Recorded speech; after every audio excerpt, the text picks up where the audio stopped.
세 번째는 직무를 전혀 이해하지 못하는 경우예요. 저도 심지어 신입사원 때는요, 직무 경험을 해보지 않았기 때문에 직무를 이해하지 못해요. 면접관들도 그런 상황을 다 이해를 하고 있거든요. 그런데 직무를 전혀 이해하지 못했거나 하고 싶은 일이 뭔지도 모르고 그에 맞는 준비도 전혀 하지 않은 지원자라고 한다면 면접에서는 사실 합격하실 수가 없습니다. 구체적인 사례를 한번 들어볼게요. 이 지원자분 같은 경우에는 인사 쪽에 지원하신 분이었는데 이 직무가 무슨 일을 한다고 생각하세요? 라고 물어봤어요. 그랬더니 커뮤니케이션 역량이 중요하고 책임감과 화합이 필요한 직무입니다. 저는 이러이런 사례에서 이렇게 책임감도 있고 커뮤니케이션이 우수한 지원자이기 때문에 막 이런저런 얘기를 하신 거죠. 들었을 때 얘기는 왜 이 일이 무슨 일 하는지 물어봤는데 왜 이런 역량을 설명하실까라고 조금 의문이 들었죠. 그래서 조금 더 깊이 있게 질문을 다시 했어요. 그러면 입사 후에 어떤 일 하고 싶으세요? 라고 추가적인 질문을 드리니까 채용, 교육, 뭐든지 다 잘할 수 있습니다. 라고 뭉뚱그려서 대답을 하셨죠. 사실 여기까지 들었을 때 이분은 인사 쪽에 무슨 일 하는지 전혀 이해하지 못하신 분이구나. 그냥 인터넷에서 쳐보면서 커뮤니케이션 역량 이런 부분만 강조하면서 준비하신 분이구나 라는 생각을 이미 이번 질문에서 저희는 하는 거죠. 그리고 나서 그래도 아쉬워서 입사를 위해서 어떤 준비를 하셨나요? 라고 했더니 아무런 대답을 하지 못하셨어요. 이 세 가지 질문을 했더니 결국은 이분은 인사 직무에 대해서 깊이 있게 준비를 한 게 아니라 그냥 지원했다라고밖에 저희는 생각할 수가 없는 겁니다.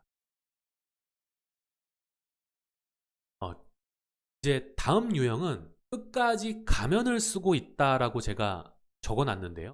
이건 가면이라는 게 무슨 의미냐면 면접장에 오셨는데 계속 무언가를 숨기는 지원자분들이 되게 많아요.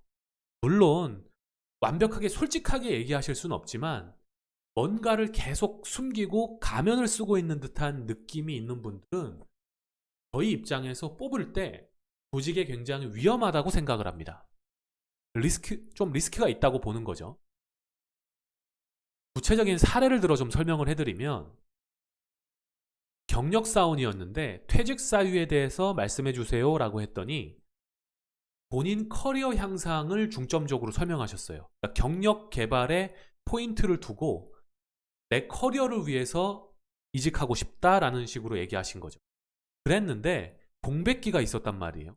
그래서 저희가 재직하시면서 그러면 이 커리어 향상을 위해서 지원하실 순 없었나요? 라고 추가적인 질문을 드렸죠.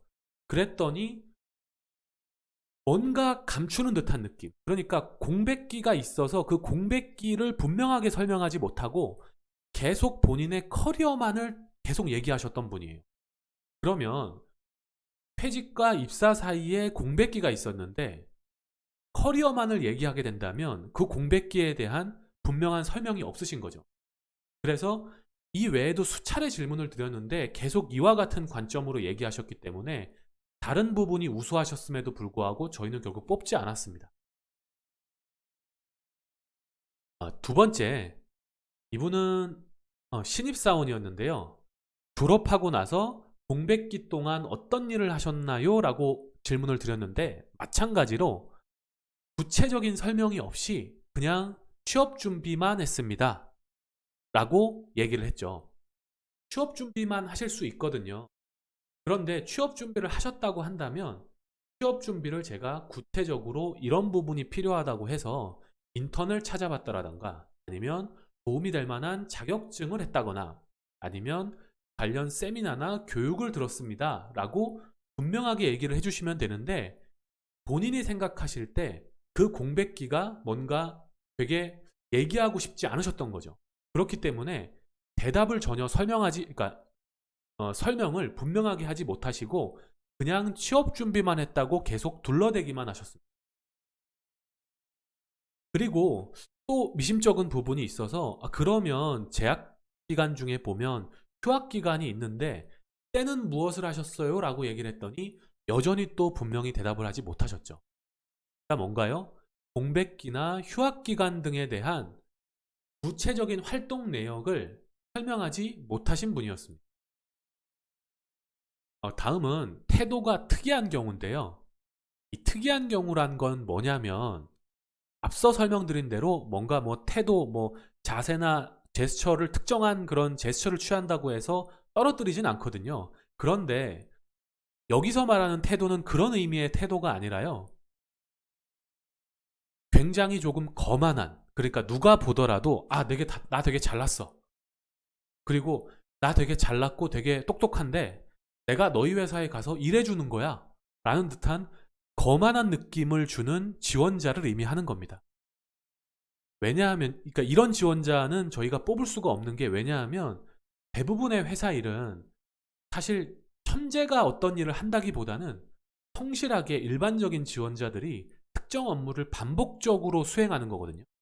혼자가 아니라 여럿이 모여서 특정한 업무를 계속적으로 반복적으로 수행하는 일을 잘할 수 있는 지원자를 찾기 때문에 이런 거만한 유형 같은 경우에는 아무리 뛰어나도 뽑을 수가 없는 겁니다.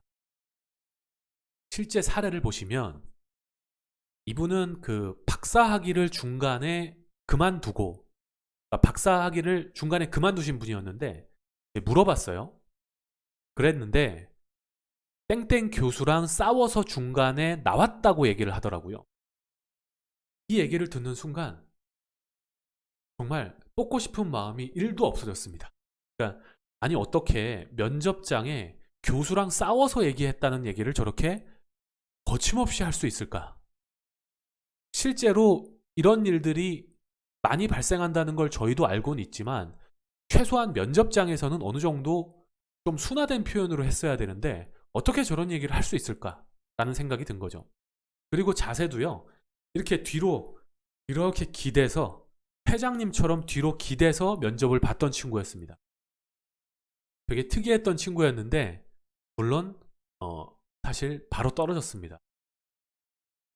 그 다음에 이분은 업무 얘기를 하다가, 그러니까 본인이 지원한 사업부가 아니라 타 사업부에 관한 질문을 했어요. 타 사업부에 관한 질문을 했는데 나는 이쪽 부분만, 그러니까 나는 본인이 이제 A 사업부와 관련이 있었던 사람이었는데 A 사업 부분만 담당하고 있다. 그런 유관 회사에서 담당하고 있기 때문에 B 사업부, 타 사업부는 전혀 모르겠다. 그런데 그 얘기를 할 때 이런 거죠. 아니, 어떻게 나는 A 쪽을 담당하는데 B 쪽을 물어봐? 어떻게 그런 걸 물어볼 수 있지? 라는 식의 되게 의아한 듯한, 관심이 없는데 그런 걸 왜 물어보지? 라는 듯한 말투였어요. 그래서 저희가 그러면 그 B사업부가 무슨 일 하는지도 모르세요? 라고 했더니 네 라고 너무 단호하게 말씀하신 거죠. 이 사례를, 그러니까 이분을 제가 봤을 때 받는 느낌은 이런 거죠. 아니 어떻게 내가 평생 일하게 될지도 모르는 회사에, 물론 자기가 A사업부와만 관련이 있다고 하더라도 그 B사업부나 C사업부 같은 걸 최소한에 대한 공부, 최소한에 대한 서칭도 안 해보고 오셨을까 라는 생각이 든 거죠. 그래서 이분은 결국 뽑지 않았습니다. 이렇게 5가지 유형을 제가 실제 사례를 복기해서 여러분들한테 정리를 해드렸는데요. 제가 꼭 드리고 싶은 말씀은 우리 모두 진짜 잘 먹고 잘 살기 위해서 회사에 지원하시는 거잖아요. 그런데 그건 저희도 다 알고 있어요. 하지만 최소한 지원하시기 전에 나는 어떤 일을 하고 싶은가? 그리고 어떤 직장, 어떤 산업에 속해서 일을 하고 싶은가는 반드시 입사 전에 진지하게 고민을 해주셔야 됩니다.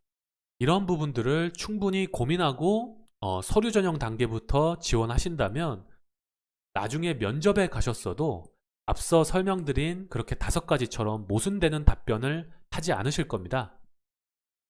네, 오늘도 긴 영상 봐주셔서 감사하고요. 구독과 좋아요는 무료거든요. 꼭 부탁드리겠습니다. 감사합니다.